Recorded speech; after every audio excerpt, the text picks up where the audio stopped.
एक बार की बात है, हरिनगर में रहने वाले बूढ़े हरिदास की एक कन्या थी, रमा, जो जन्म से ही गूंगी थी। रमा के पड़ोस में रहने वाले मोहन को बचपन से ही रमा से बहुत लगाव था। वह साथ साथ खेलते हुए बड़े हुए थे। एक दिन की बात है, मोहन ने रमा से कहा, रमा, वसंतपुर के राजा वर्धन अपने महल में एक मंदिर का निर्माण करवा रहे हैं। उस मंदिर का दरवाजा बनवाने के लिए उन्हें चंदन की लकड़ी चाहिए, किंतु चंदन की लकड़ी वसंतपुर में नहीं मिलती।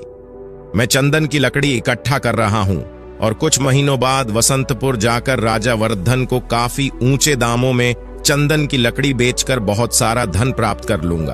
तब तुम मुझसे शादी करोगी? रमा ने इस बात का कोई जवाब नहीं दिया। मोहन की बात सुनकर वह वहां से चली गई।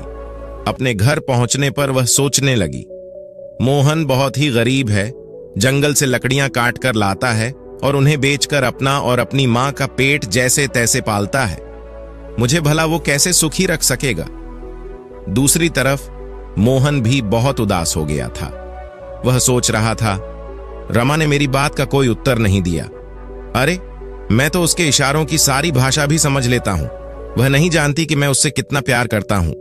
काश मैं उसे समझा सकता कि मैं उसे कभी कोई तकलीफ नहीं होने दूंगा। रमा का पिता भी अपनी गूंगी बेटी के लिए हमेशा परेशान रहता था। दिन यूं ही बीत रहे थे। मोहन रोज जंगल से लकड़ियां काटकर लाता और उन्हें बाजार में बेचता। एक दिन की बात है, हरिदास जब अपने खेतों से वापस अपनी झोपड़ी में आया तो अचानक उसकी तबीयत बहुत खराब हो गई। तब उसकी बेटी रमा ने देखा कि उसका पिता बहुत बीमार है, तो वह मोहन को बुलाकर घर में ले आई। मोहन ने जब हरिदास की तबीयत खराब देखी तो वह तुरंत वैद्य को बुलाकर ले आया, परंतु वैद्य जी द्वारा दी गई औषधि का हरिदास पर कोई खास प्रभाव नहीं पड़ रहा था। आखिर एक दिन हरिदास ने रमा से कहा, रमा बेटी, अब मैं बचूंगा नहीं। मैं तो चाहता था कि तेरी शादी कर दूं, फिर चैन से मरूं, परंतु मेरे मन की बात मेरे मन में ही रह जाएगी। मगर मेरे जाने के बाद तू घबराना मत। पड़ोस के ही गांव शिवपुर में मेरा तांत्रिक दोस्त सुदामा रहता है। तू शिवपुर जाकर सुदामा से मिलना और यह पत्र उसे दे देना। वह तेरे लिए कोई बहुत अच्छा बंदोबस्त कर देगा, बल्कि कोई अच्छा सा लड़का देखकर तेरा विवाह भी करवा देगा। फिर उसी दिन हरिदास की मौत हो गई। गांव वालों ने मिलकर हरिदास का अंतिम संस्कार संपन्न कर दिया। मोहन की मां ने गूंगी रमा को बहुत दिलासा दिया, बेटी रो मत, हम तेरे साथ हैं। अगले दिन जब मोहन रमा के घर पर आया तो उसने देखा कि रमा अपना सामान एक पोटली में बांध रही थी।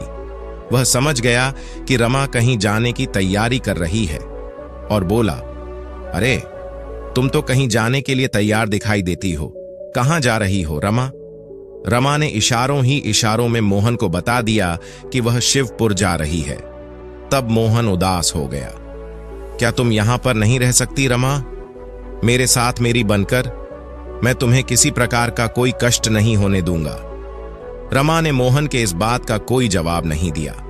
तब वह बोला, ठीक है, यदि तुम जाना ही चाहती हो तो जाओ, मगर मुझे विश्वास है कि मेरा प्रेम तुम्हें एक दिन अवश्य ही मेरे पास वापस खींच लाएगा। यदि तुम कहो तो मैं तुम्हारे साथ चलूं, तुम्हें शिवपुर छोड़कर वापस लौट आऊंगा। रमा ने इनकार में सिर हिलाया और इशारों ही इशारों में मोहन को समझा दिया कि वह उसकी फिक्र न करे, वह चली जाएगी। रमा जब शिवपुर गांव में पहुंची तब वहां का नजारा देखकर वह बहुत डर गई। असल में शिवपुर गांव में मौत की तबाही मची हुई थी। पिछले 2 दिनों से पूरे गांव में अचानक एक महामारी फैल गई थी, जिसके कारण बहुत से गांव वाले मर चुके थे। शिवपुर में हर जगह पर मृत्यु का तांडव देखती हुई रमा एक जगह पर पहुंची। तब उसे एक आवाज सुनाई दी। एक झोपड़ी में से किसी के कराहने का तेज स्वर सुनाई दे रहा था, जिसे सुनकर वह रुक गई। वह झोपड़ी के अंदर गई। तब बिस्तर पर एक बूढ़ा आदमी लेटा हुआ था। वह बोला, बेटी, तुम कौन हो? इस समय तुम मेरे लिए साक्षात देवी बनकर आई हो। असल में रमा यह नहीं जानती थी कि अनजाने में वह अपने पिता के मित्र तांत्रिक सुदामा के यहां पहुंच गई है। वह आदमी बोला, मैं तांत्रिक सुदामा हूं बेटी, दुनिया को चमत्कार दिखाया करता था, मगर आज लकवे का शिकार होकर लाचार पड़ा हूं। तुम जरा सी तकलीफ कर सकती हो, वह सामने कमंडल में जो जल रखा हुआ है वह मेरे मुंह में डाल दो। रमा ने आगे बढ़कर कमंडल उठाया और वापस पलटकर तांत्रिक सुदामा के पास पहुंची। मगर यह क्या, तांत्रिक सुदामा तो मर चुका था।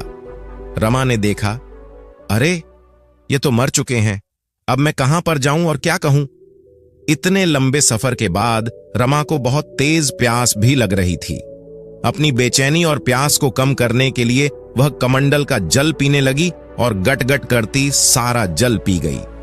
तभी झोपड़ी में एक आदमी ने प्रवेश किया और बोला, इतनी सुंदर लड़की सरदार, जल्दी आओ, देखो तो यहां पर एक लड़की है। असल बात यह थी कि शिवपुर गांव में अचानक महामारी फैलने की वजह से गांव के लोग अपनी जान बचाने के लिए जल्दी जल्दी में अपना सारा सामान छोड़कर गांव से भाग गए थे। इसीलिए ऐसे समय में बिना किसी विरोध से अधिक माल हासिल करने की उम्मीद में खूंखार डाकुओं का गिरोह शिवपुर आ पहुंचा था।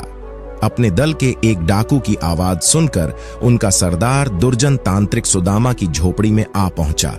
सरदार बोला, देखो कितनी सुंदर कन्या है, हम इसे अपने साथ ले चलते हैं। तभी रमा जोर से चिल्लाई, नहीं। अगले ही क्षण वह सोचने लगी, अरे मेरे मुंह से आवाज कैसे निकल आई, मैं तो बिल्कुल गूंगी थी। डाकुओं का सरदार बोला, सुंदरी चुपचाप हमारे साथ चलो, वरना तुम्हारी खैर नहीं है। नहीं, मेरे करीब मत आना। साथ ही साथ रमा सोच रही थी, ओह मैं सचमुच बोलने लगी हूं, लगता है वह कमंडल का जल चमत्कारी था। लेकिन रमा के बार बार चिल्लाने पर भी डाकुओं का सरदार नहीं माना और उसे पकड़कर जबरदस्ती अपने साथ ले जाने लगा। तब रमा ने चिल्लाकर कहा, छोड़ दे मुझे, भगवान करे तेरी टांगे टूट जाएं, भगवान करे तेरी आंखें फूट जाएं। उसका इतना कहना था कि डाकुओं का सरदार लंगड़ा हो गया और उसकी आंखों की रोशनी भी चली गई। रमा को मालूम नहीं था कि उसके मुंह से जो कुछ भी निकल रहा है वह सच हो रहा है। डाकुओं का सरदार चिल्लाने लगा, हाय मैं अंधा हो गया, मुझे कुछ दिखाई नहीं दे रहा, मेरी टांगे भी नहीं चल पा रही। सरदार के साथ जो दूसरा साथी था वह घबराकर घर से बाहर निकल आया और अपने साथियों को चिल्ला चिल्ला कर बताने लगा, साथियों अंदर जो लड़की है वो मुझे कोई डायन लगती है, उसने जो भी कहा वो सच हो गया। उसने कहा सरदार की टांगे टूट जाएं और वो लंगड़ा हो जाए तो सरदार लंगड़ा हो गया। उसने कहा सरदार अंधा हो जाए तो वह अंधा हो गया। अवश्य ही वो कोई जादूगरनी या डायन है। मैं तो कहता हूं हम सबको यहां से भाग जाना चाहिए, इसी में हमारी भलाई है। बाकी सब डाकू वहां से भाग चुके थे। अब वहां पर सिर्फ रमा और वो अपाहिज डाकू ही बाकी रह गए थे। डाकुओं का सरदार जो अब अंधा और लंगड़ा हो चुका था वह रमा से कहने लगा, सुनो देवी, मुझे अंधे और अपाहिज को यहां पर छोड़कर मत जाओ, परंतु मैं तुम्हें अपने साथ कैसे ले जा सकती हूं? तुम तो चल भी नहीं सकते और इस महामारी से ग्रस्त गांव से निकलने के लिए मुझे एक तेज भागने वाले घोड़े की जरूरत है। तुम घोड़ा बन जाओ तो मैं तुम्हें अपने साथ रख सकती हूं। रमा की बात पूरी हुई कि डाकुओं का सरदार एक घोड़े में बदल गया। रमा सोचने लगी, वाह ये तो कमाल हो गया। इसके बाद वह घोड़े पर सवार हो गई और उस गांव से बाहर चल पड़ी। फिर एक अन्य गांव वसंतपुर में जा पहुंची।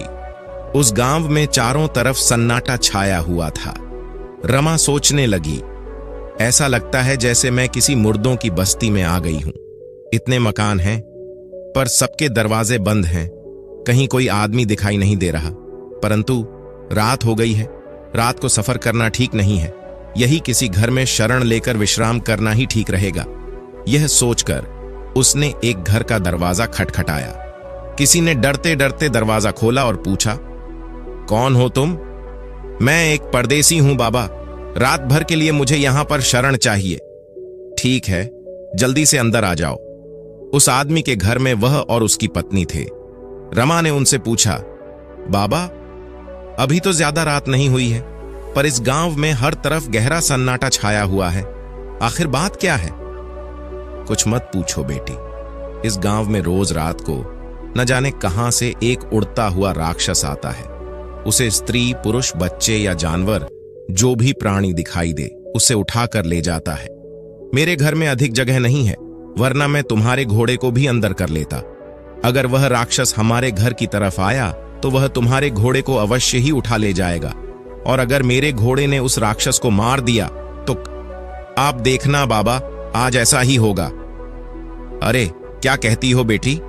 यहाँ के राजा वर्धन ने घोषणा कर रखी है कि जो भी उस राक्षस को मारेगा उसे 1 लाख अशर्फियां दी जाएंगी। तुम्हारी बातें तो हौसला देने वाली हैं, मगर सुनकर हंसी भी आ रही है। भला जिस राक्षस को बड़े बड़े योद्धा न मार सके उसे तुम्हारा घोड़ा कैसे मार देगा? तुम खाना खाकर सो जाओ बेटी। हम भगवान से प्रार्थना करेंगे कि राक्षस तुम्हारे घोड़े को न ले जाए। और फिर रमा बड़ी ही निश्चिंत होकर रात को सो गई। सुबह के समय उसे कुछ शोर सुनाई दिया। तब रमा की आंख खुली। घर के मालिक ने कहा, कमाल हो गया बेटी, तुम्हारे घोड़े ने सचमुच उस राक्षस को मार दिया है। बाहर चलकर देखो, राक्षस मरा पड़ा है। रमा उठकर बाहर आई तो बाहर बहुत ही भीड़ थी और वह विशालकाय राक्षस वहां पर मरा पड़ा था। रमा का घोड़ा उसके सीने पर खड़ा था। राक्षस के मारे जाने की खबर राजा वर्धन के पास पहुंची और वह कहने लगे, क्या कहते हो? एक लड़की के घोड़े ने उस राक्षस को मार दिया? हमें यकीन नहीं आता। राजा वर्धन ने तुरंत अपने सेनापति को बुलाया और कहा, सेनापति शत्रुजीत, हम चाहते हैं उस लड़की को पूरे आदर और सम्मान के साथ हमारे सामने पेश किया जाए। तब सेनापति वहां पर पहुंचा जहां रमा रुकी हुई थी। उसने रमा से कहा, हमारे महाराज ने आपका सम्मान करने के लिए आपको बुलाया है, कृपया आप मेरे साथ चलिए। रमा सेनापति के साथ चल दी, किंतु उसे मालूम न था कि सेनापति के मन में क्या चल रहा था। वह मन ही मन में सोच रहा था, लड़की अच्छी है, अगर मैं इससे शादी कर लूं तो 1 लाख अशर्फियां भी मुझे ही मिल जाएंगी।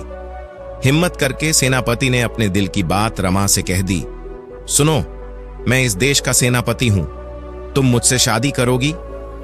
सेनापति की बात सुनकर रमा जोर से हंसने लगी और बोली, क्या बात करते हो चाचा, तुम तो बूढ़े हो रहे हो और मुझसे शादी करने के सपने देख रहे हो। रमा का इतना कहना था कि तभी सेनापति अचानक बूढ़ा हो गया। वह सोचने लगा, हाय, ये मुझे क्या हो गया? मैं तो बिल्कुल बूढ़ा हो गया हूं। इस लड़की ने जो कुछ कहा वह सच हो गया। जरूर ही ये कोई मायाविनी है।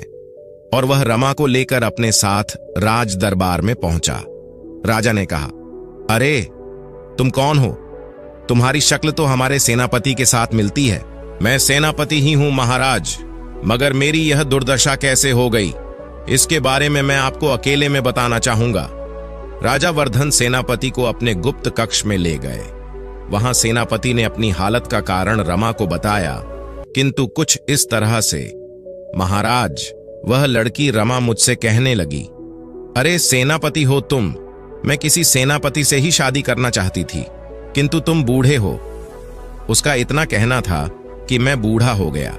यह लड़की बहुत ही खतरनाक है महाराज, ये जो कहती है वह सच हो जाता है। सेनापति से रमा की इस विशेषता के बारे में जानकर राजा वर्धन चिंतित होकर विचार विमर्श करने के लिए अपने महामंत्री को बुलाते हैं। महामंत्री हरिदास ने कहा, मेरे विचार से हमें इस लड़की को सभी सुख सुविधाएं उपलब्ध करवानी चाहिए। क्या मतलब? मतलब यह महाराज कि हम इसे रहने के लिए एक अच्छा घर, खाने पीने के लिए बढ़िया पकवान और आराम के लिए नौकर चाकर उपलब्ध करा देते हैं। फिर महामंत्री हरिदास ने अपनी पूरी योजना विस्तार पूर्वक राजा वर्धन और सेनापति को बता दी और कहा, यानी हम इस लड़की को हर तरह का आराम उपलब्ध करा देते हैं, बदले में हम अपने देश के दुश्मनों को दबाने में और उनका नाश करने में इस लड़की की मदद ले सकते हैं। फिर सब कुछ महामंत्री हरिदास की योजना के अनुसार ही हुआ।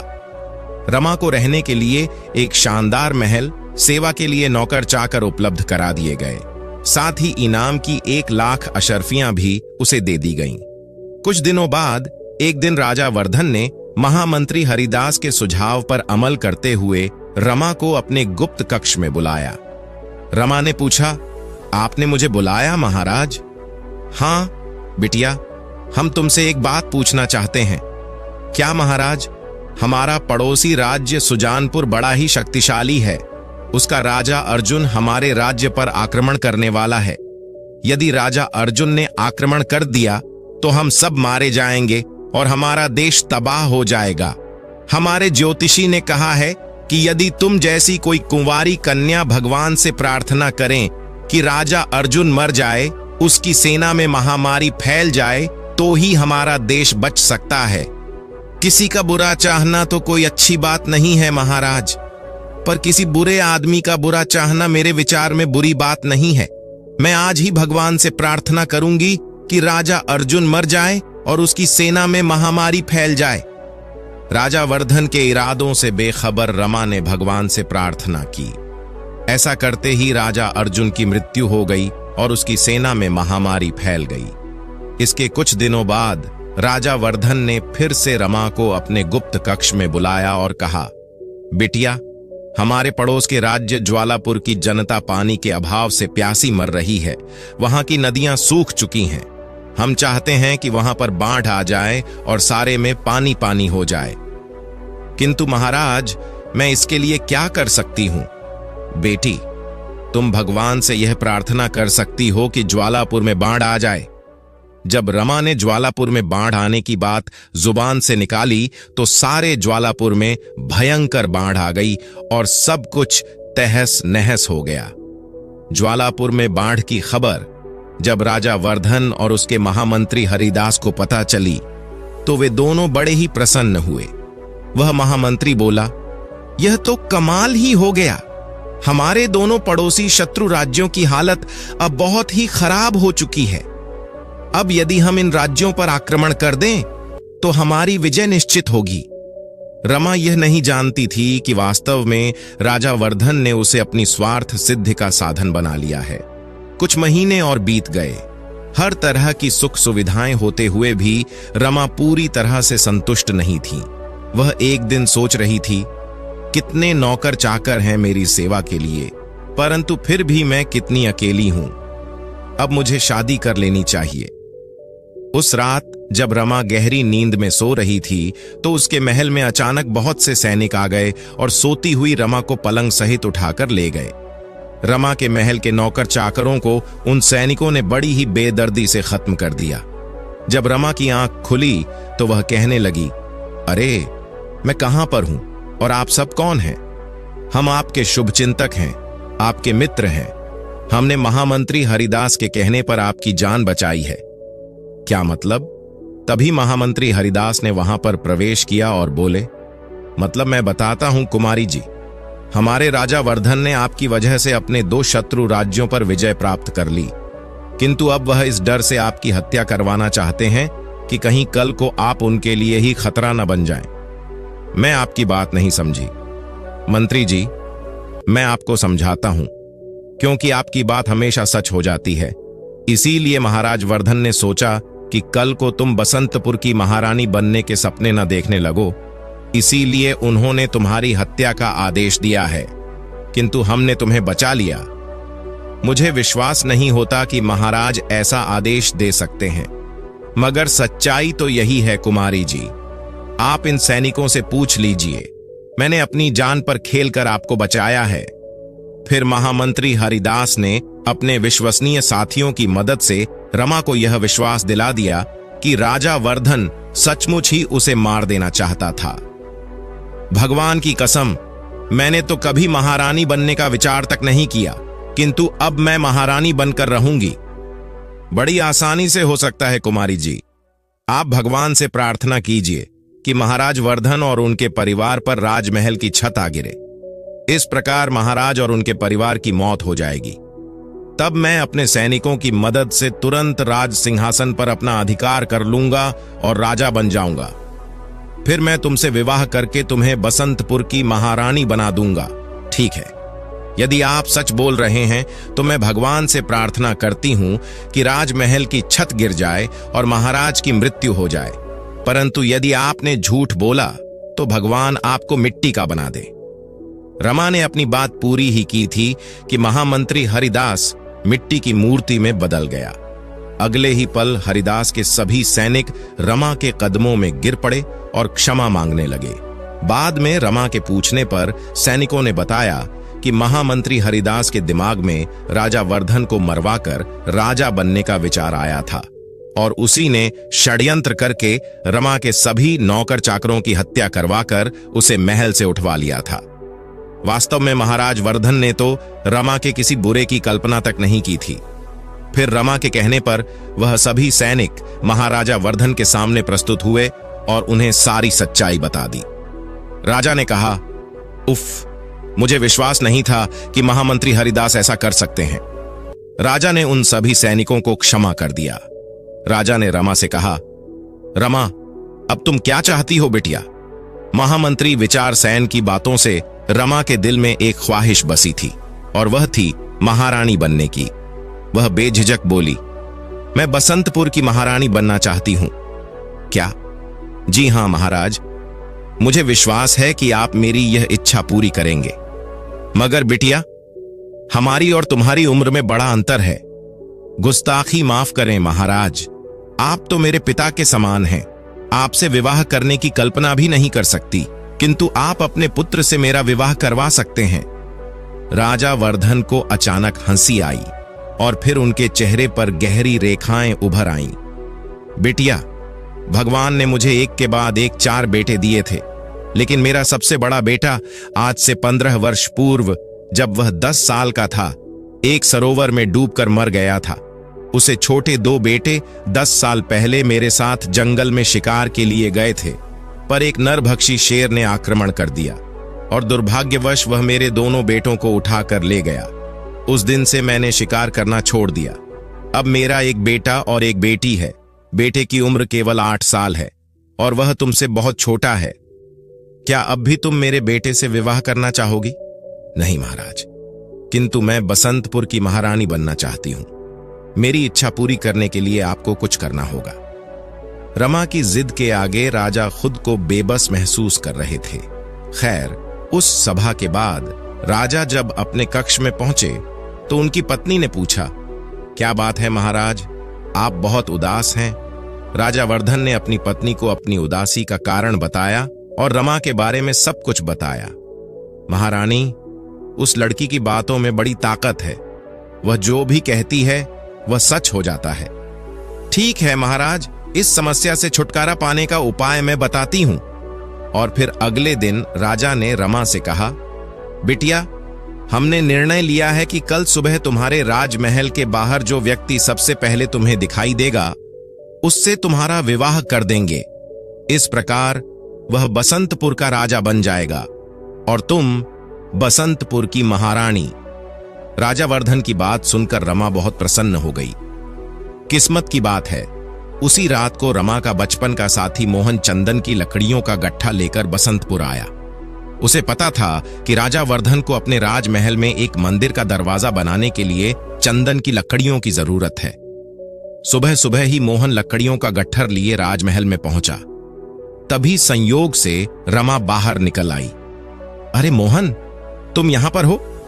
रमा, तुम राजमहल में और बोलने कैसे लगी?